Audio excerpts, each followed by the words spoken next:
वळ्यात पुढल्या बातमीकडे राजू शेट्टींच्या नेतृत्वाखाली स्वाभिमानीचं आंदोलन पुकारण्यात आलेलं आहे। विधान भवनावर कांदा, कापूस आणि तूर तसंच सोयाबीन फेकून हे आंदोलन करण्यात आलंय।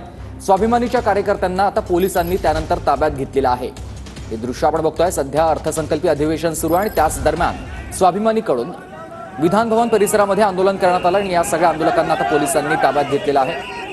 वेगवेगळ्या मागण्यांसाठी, शेतकऱ्यांच्या वेगवेगळ्या मागण्यांसाठी हे आंदोलन राजू शेट्टींच्या नेतृत्वात करण्यात आलेलं आहे। आज विधान भवनाच्या समोर तुम्ही आंदोलन केलं आहे, नक्की कुठल्या मागणीसाठी हे आंदोलन करण्यात आलेलं होतं?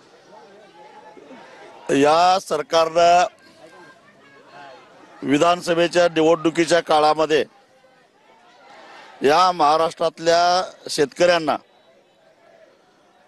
हमी भावाच्या 20% अनुदान देण्याची घोषणा केलेली होती।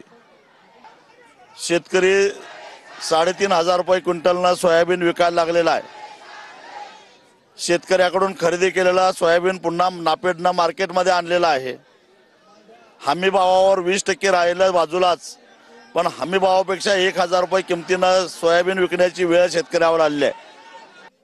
शेतकऱ्यांचे लिलाव निघत आहेत।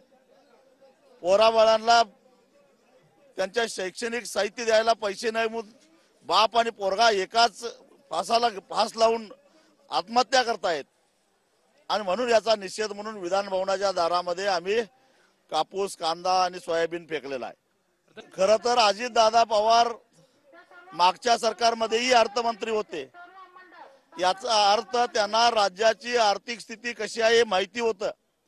असं असताना हमी भावावर 20% अनुदान, शेतकऱ्याचा 7/12 कोरा, लाडक्या बहिणीला अनुदान जास्त, या घोषणा करायचं धाडस केलंच कसं?